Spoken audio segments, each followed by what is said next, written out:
This is Birds of Prey by Astra Games. It is subtitled Air Combat in the Jet Age, which should tell you pretty much everything you need to know. It's a dogfighting game, a very granular dogfighting game, set post-World War II in the Jet Age, so sort of Korean War onwards.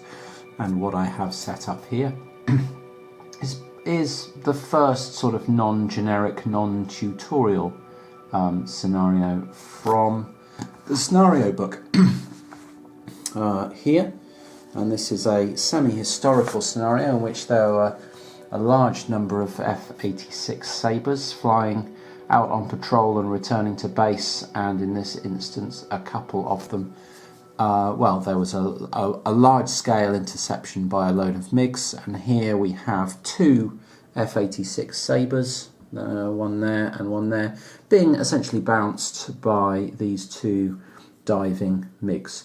You'll notice straight away that this is not using counters. This has got 3D boxes representing the planes, so these are basically sort of minis substitutes, and then we are using these rather cool and extremely clever sort of tilts that we can use to show angles of dive and or angles of bank and dive, like this. So you can see that all these planes are diving, and that one's also, you know, rolled, tilted, whatever you want to call that.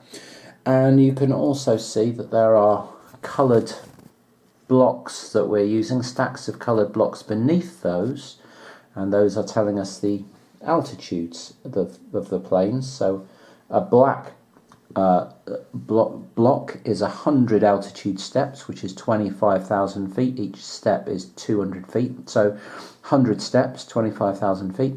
The dark blue are 25 steps or 5,000 feet, and the light blue are 5 steps or 1,000 feet, and white is 1 step or 200 feet.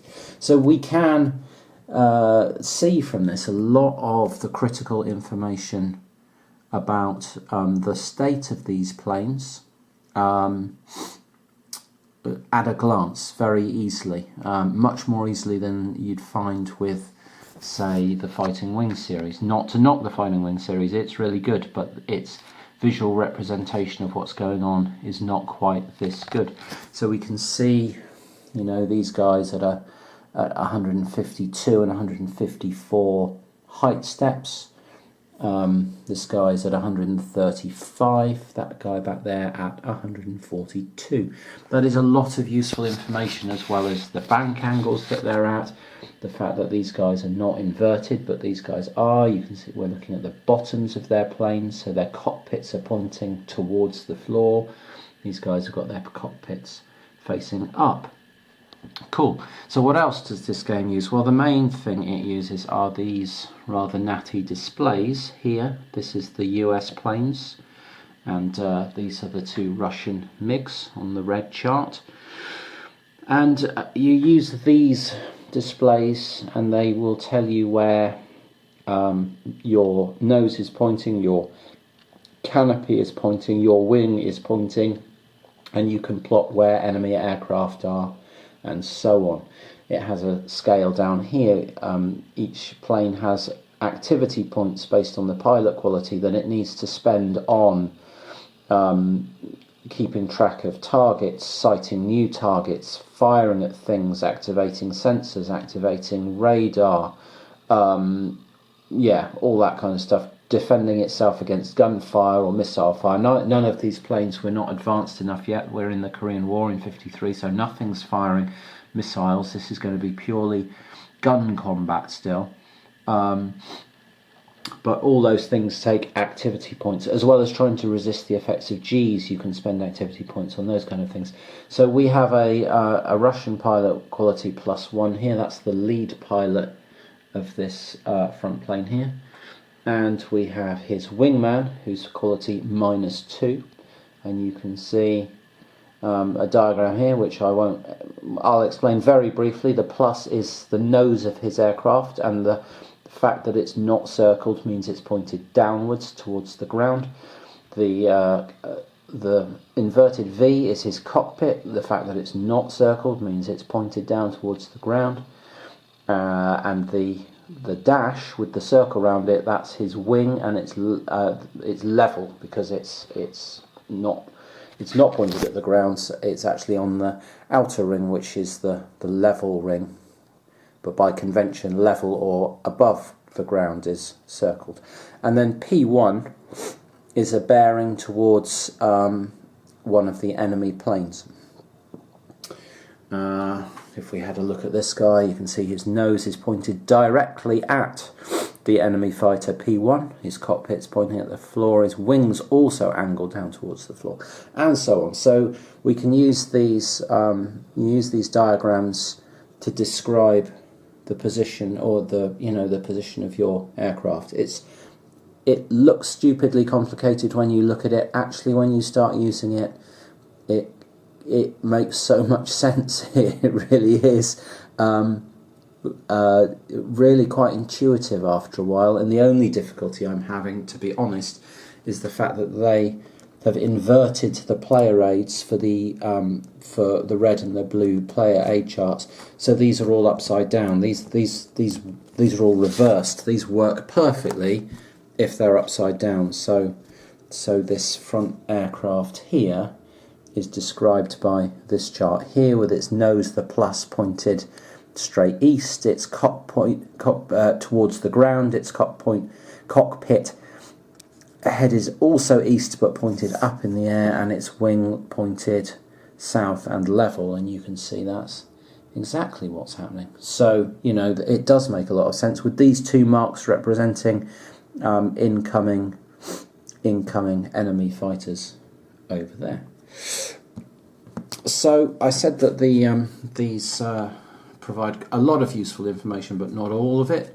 Other things that you'd want to know, for example, the speeds of these planes are kept track of with you have to do lots of not calculation, but there are a number of steps to manoeuvre and can change speed and stuff. We'll get into all of that as I actually do it.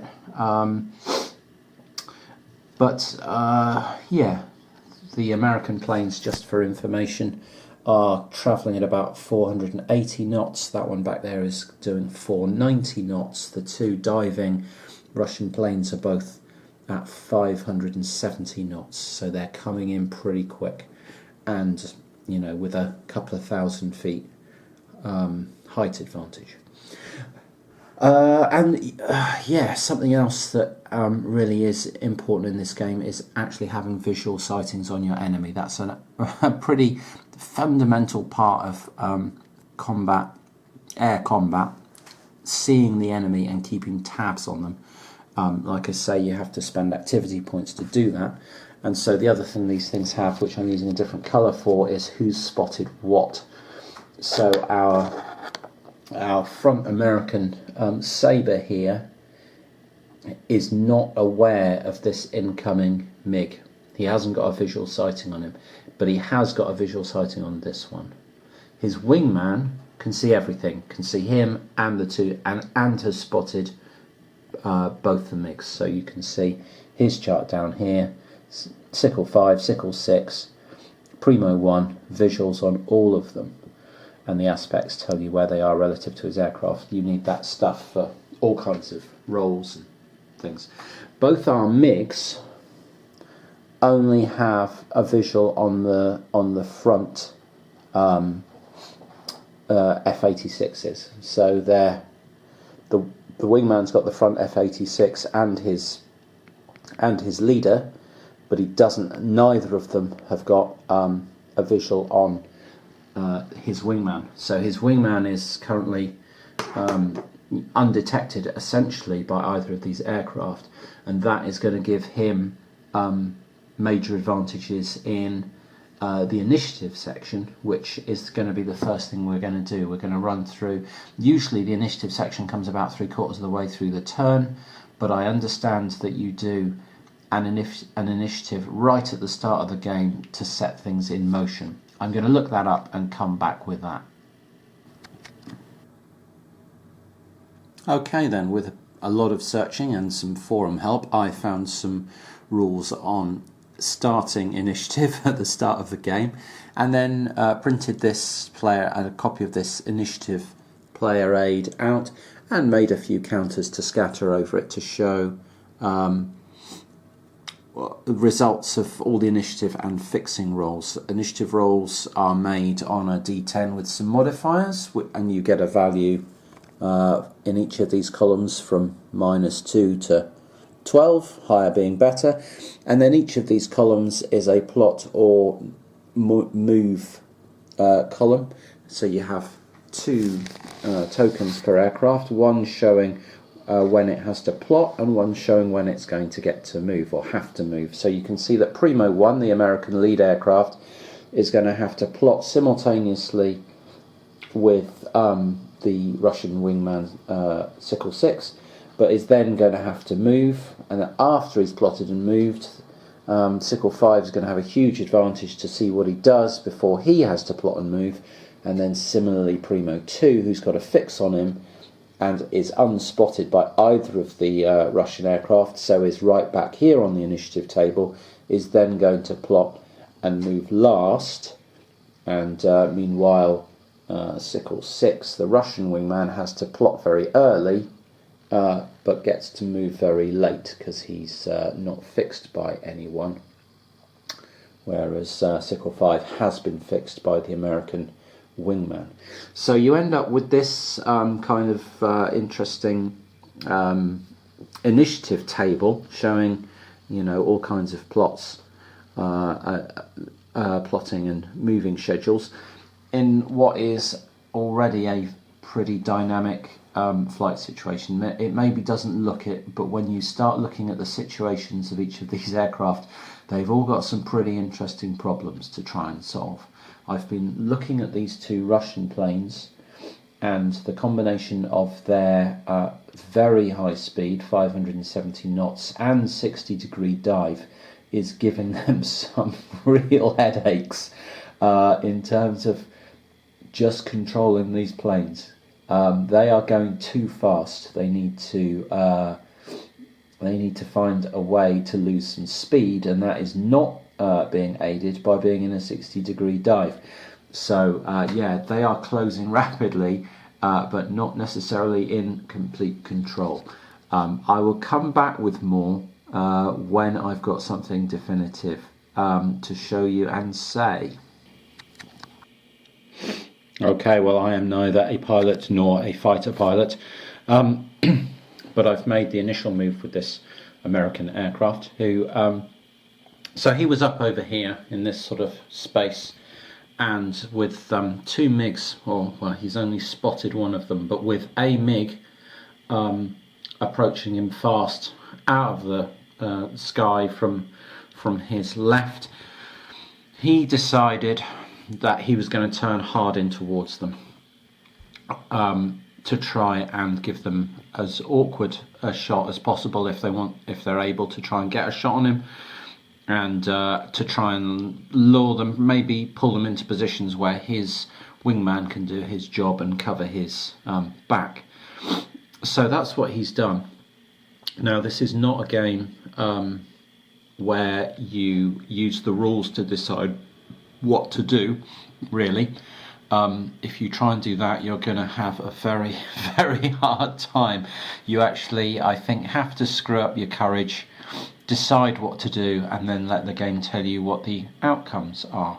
So this guy rolled the plane onto its side and then pulled a hard 5G turn, which ended up being 6Gs because he lifted his nose above the horizon, and he ended up in this position here, having lost about 45 knots of speed. So he's now at 435, and at roughly the same altitude. He was at 135, he's now at 137. He's going to have to take the effects of a 6G turn, which probably aren't going to be that nice, but we'll get to that having got through the rest of the movement phase. So he's put himself there, and now the question is, what can this guy, Sickle 5, do to sort himself out in this initial turn? This guy's had to plot and has actually rolled in this direction as well. I almost made a random dice roll for him because I didn't know what to do. Yeah, he was going to roll one way or the other. I wasn't sure whether he was going to roll just his cockpit straight up to pull out the dive, or whether he was going to roll onto his side, or what he was going to do. He ended up rolling onto his, or plotting to roll onto his side, but he hasn't actually had to make the move yet, and won't do until quite near the end of the turn. So Sickle 5, this fighter here, now has to both plot and move before we plot the turn for the Americans. And I've erased all the calculations for this move.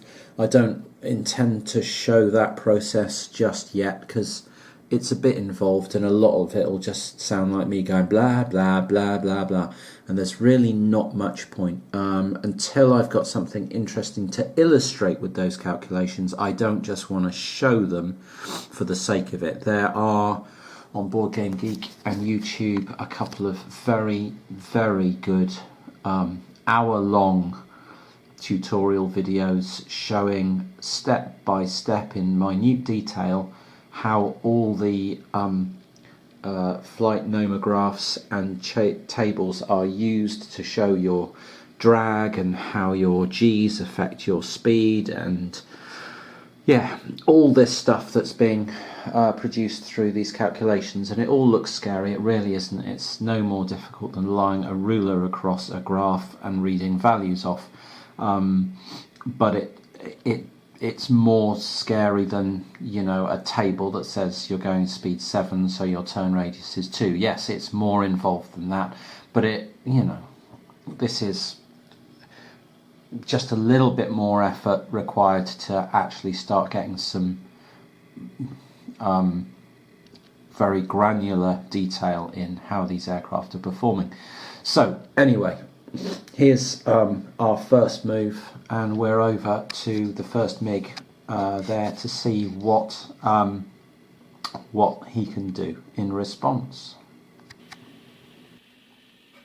Okay, so our first Russian pilot, Sickle 5, the MiG-15, has dropped kind of in behind the Sabre. You can see it there. He's still in a steep dive. He has rolled round though so that his cockpit is kind of facing the American plane and is kind of on the horizon, and his wings pointing slightly upwards. He is at roughly the same altitude now as the American plane. You can see he's got a black, a dark blue, 2 light blues and 2 whites, and he's got a black, 2 dark blue, 2 light blue and 1 white, so he's at 130. Oh, I've done that wrong. He should be at 136, and I've actually got him way too high because I didn't take a dark blue block off, so he needs 1 less dark blue block like that. So that's now correct. So he's at 136 in flight height points, and he's at 137.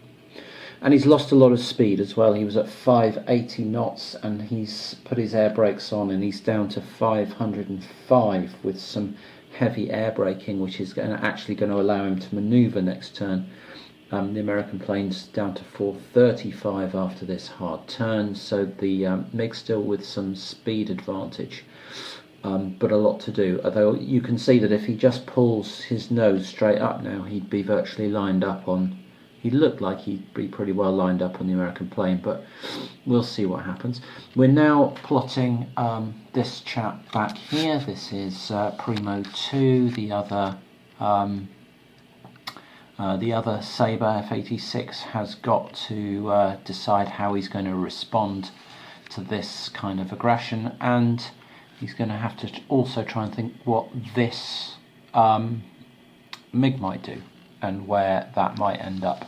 So yeah, he's got some tricky thinking to do now as to where he wants to position himself, and I need to work out what options he's got. So here we've got the final position at the end of the movement phase or the flight phase in the first turn, with the lead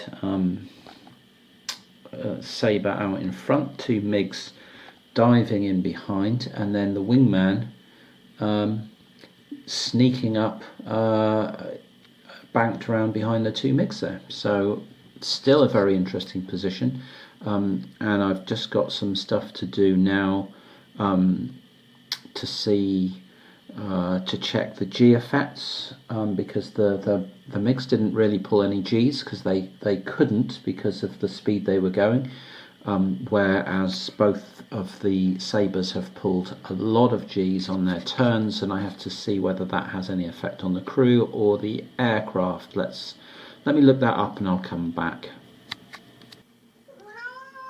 Yeah.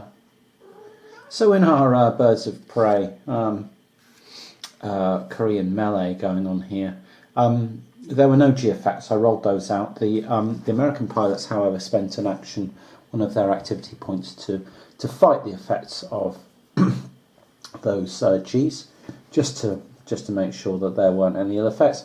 And you can see also that this guy spent a point to try and fix an opponent and failed. And Sickle 6, one of the MiGs, spent a point to fix and failed. So we'd done the initiative rolls and they came out Sickle 6 lowest on -2. Then we've got Primo 1 and Sickle 5 and then Primo 2. And Primo 2 is currently unspotted, and nothing is fixed, so everything's in the same equivalent columns over here.